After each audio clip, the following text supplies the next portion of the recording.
হয় নমস্কাৰ বগলা নি গৰু সৰি হয় নমস্কাৰ মই অতুল বৰা আৰু এবি ষ্টুডিঅ' প্ৰাইম টাইম নিউজলৈ আপোনালোকক স্বাগতম জনালোঁ এই গৰু স্বাগতম স্বাগতম জনালোঁ আৰু আজি আমাৰ ষ্টুডিঅ'ত বিশেষ ব্যক্তি সদায় একেডালকে কৈ থাক যে তই আৰু আজি আমাৰ ষ্টুডিঅ'ত এজন ফকতীয়া থাৰ্ড ক্লাছ আমাৰ ষ্টুডিঅ'ত আজি এজন বিশেষ ব্যক্তি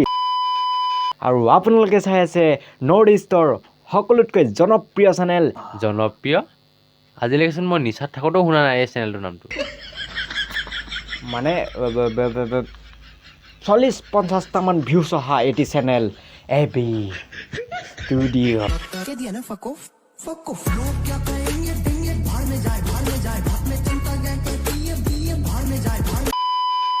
যিহেতু ট্ৰেণ্ডত চলি থকা মতে সমগ্ৰ ৰাজ্যৰ নেতাসকলে হিন্দী ভাষাৰ মা বেহেন এক কৰি দিছে লগতে চকুৰ আলিও নামি আহিছে প্লেটফৰ্মত আৰু এইবিলাককে দেখিব নোৱাৰি হিন্দী ভাষাৰ মেইন গুৰি ধৰোঁতাজনে মদ খাই মাতাল হৈ আমাৰ নলাত পৰি আছিলে আৰু মই ৰাতি 12টা বজাত যেতিয়া মুতিবলৈ গৈছিলোঁ তেওঁক দেখি মই কণীত ধৰি আমাৰ ষ্টুডিঅ'লৈ টানি লৈ আনিলোঁ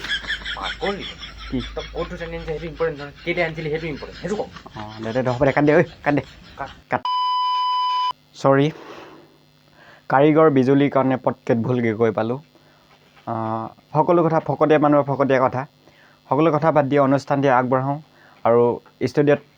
মেইন মানুহজনক মাতি আনো আৰু আপোনালোকক চিনাকি কৰি দিওঁ নে কি আহক আনা কেলা চিয়াত হয় নমস্কাৰ মই ধ্ৰুৱজ্যোতি ৰ'বা গামোচাখন পিন্ধাব পাহৰি গৈছিলোঁ ধন্যবাদ ঘূৰাইছে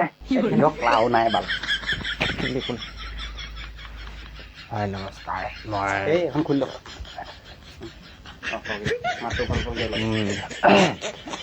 মই এজন হিন্দী বিশেষজ্ঞ হয় হিন্দী ভাষাটোত মই বহুতো জ্ঞান অৰ্জন কৰি ৰাখিছোঁ জীৱ জন্তুৰ পৰা আদি কৰি এনেকুৱা ৰিপৰ্টাৰ লগতে মই নেতাসকলকো বহুত জ্ঞান দিছোঁ মোৰ পৰা বহুতে শিক্ষা লৈছে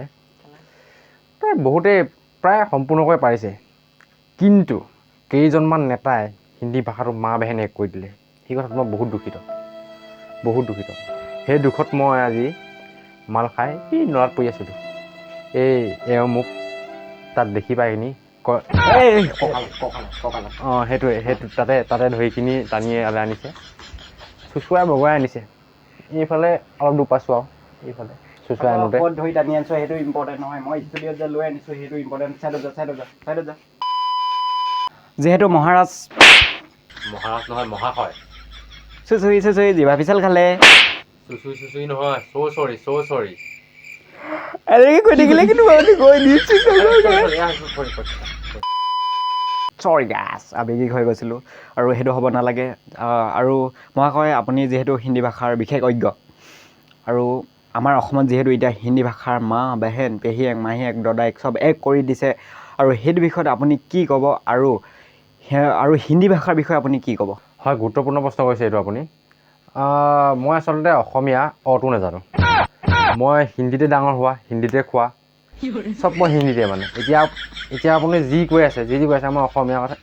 একোৱেই বুজি পোৱা নাই একো নাজানো মই অসমীয়া অটো নাজানো আৰু মই আপোনালোকেও কৈছোঁ একদম সঁচা কথা কৈছোঁ মই অসমীয়া একোৱেই নাজানো মই চব হিন্দী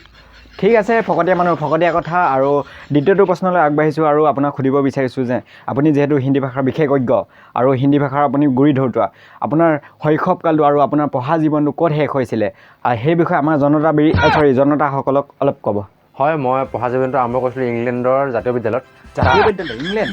ইংলেণ্ড জাতীয় বিদ্যালয়ত তাত মোক লাট মাৰি উলিয়াই দিছে সেইকাৰণে মই আমেৰিকাত আহি আমেৰিকা হায়াৰ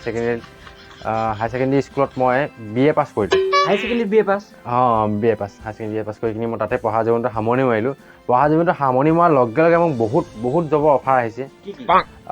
তুমি ধৰি লোৱা এইটো এটা জব পাইছিলোঁ মই হোটেলত একো ক'ব নালাগে হোটেল এখনত অকল বাচনখিনি ধুব লাগে তাত বহুত টকাও ইনকাম হয় মানে ধৰি লোৱা তুমি এতিয়া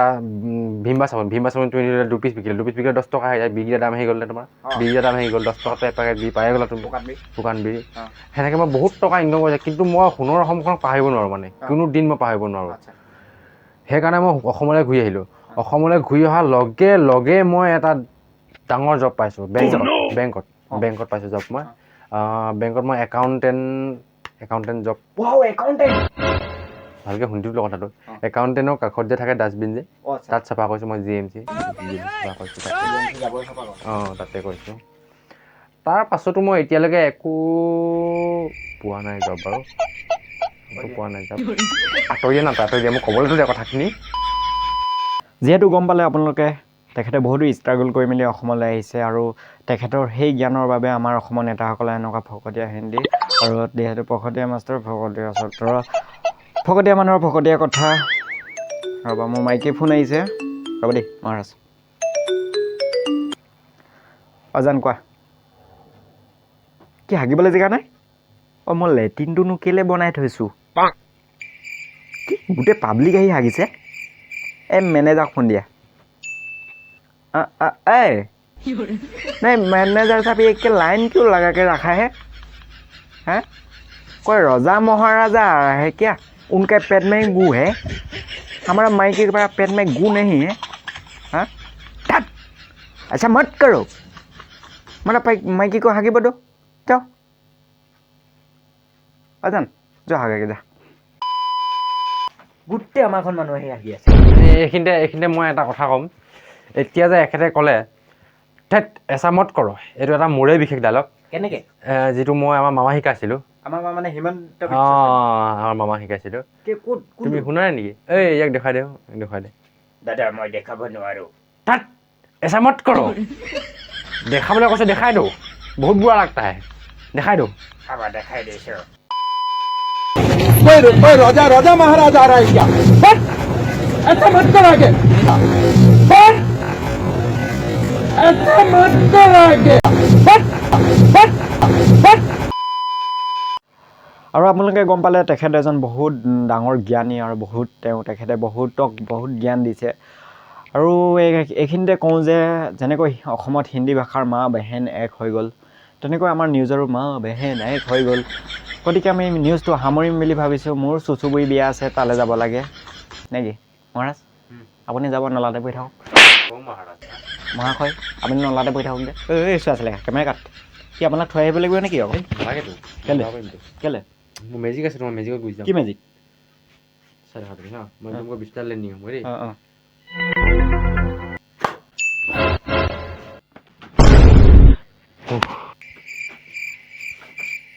গাড়ী দেই খেলা ফোন এটা কৰি লওঁ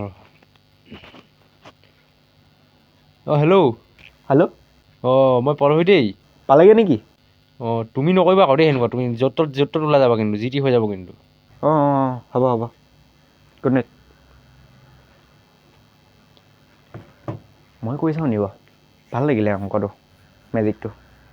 কৰি চাওঁ ৰ'বা কৃষ্ণ প্ৰভু ওম ৰেম ৰেম cold drink hey guys thanks for ৱাচিং দিছ ভিডিঅ' আৰু যদি ভিডিঅ'টো ভাল লাগিলে তেনেহ'লে এটা লাইক আৰু এটা কমেণ্ট কৰিবলৈ নাপাহৰিব আৰু যদি আমাৰ চেনেলটি নতুনকৈ আহিছে তেনেহ'লে এনেকুৱা এণ্টাৰটেইনমেণ্ট ভিডিঅ'বোৰ পাবৰ বাবে চেনেলটো ছাবস্ক্ৰাইব কৰি ল'ব